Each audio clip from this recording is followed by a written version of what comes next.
Okay guys, make sure to get your 911, 912, or 914 jacked up and securely safe. And then over on the side, you'll see two large, I believe it's 19 millimeter nuts. Do the top one first, that is your fill plug. Always make sure you can get that off before you drain it. Otherwise, you may be up Shit's Creek. Go ahead and pull that one off. And then go ahead and tackle getting off the drain plug on the bottom there. Make sure you have a catch pan below you. I think it's about 3 liters worth of fluid that comes out of this, so just be prepared for it. Take your time. There is no washer underneath those plugs, but the bottom one should be a magnetic plug on most yours for the 901. And get this off real quick here, little by little. There it comes. Get that pan ready, and here comes that Swepco 201, that lovely green mixture there. And let that drain fully. Go grab yourself a beer, relax for a bit, and get back under there once you see no more dripping coming down from that. And here we go. Next, get yourself a pair of channel locks, and you're going to pull off the coupler right there that holds the Speedo cable into the gear there. And it's just light aluminum, should just take a couple turns, and then you can, by hand, go ahead and unthread it all the way and get it, and then it just simply slides off there.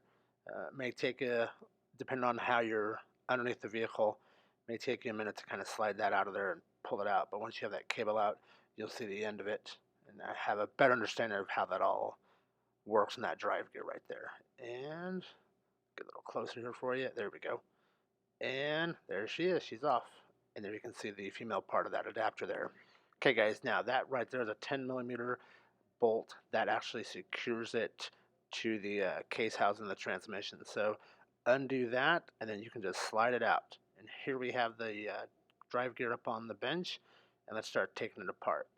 I went ahead and wrapped mine in a towel we had laying around, just that way I wouldn't hurt the housing. Get it in there nice and tight. Go ahead and grab your pliers again, and that right there, I believe that's like a 27 millimeter. Just go ahead and crank that off. It should not be on there that hard, and then just slowly unscrew it and be ready to grab it. Nothing should fall apart. I don't believe so. And oh, there she is. All right, here are the two seals you're going to need. This first one is the one that goes down inside the gear, and then this one here, let me turn it over, that is the one that goes on the outside right there.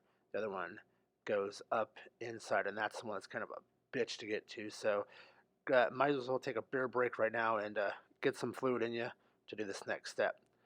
So to get at it, go ahead and just lift off that gear. That should just slide right out.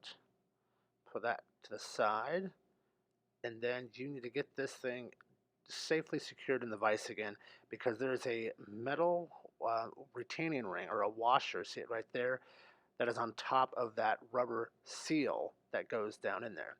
So into the vice grip you get, take a screwdriver and just kind of feel between the metal ring and the rubber. There's a little slot there, and just take your time and work it around, and eventually that seal will pop out of that ring, will come out. And now you can do the same thing and just pop out the rubber seal that's down in there. Go ahead and pull those both out of there. And then next thing you'll want to do is clean it out.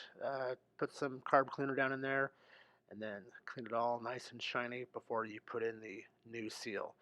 And make sure you go ahead and just put a little bit of oil on that, some gear oil on that new seal when you pop it down in there. And then put your sealing ring on top of it, and then compress it down in there by just simply tightening back down that. And there you go, it's all put together. Next, we need to replace the other seal.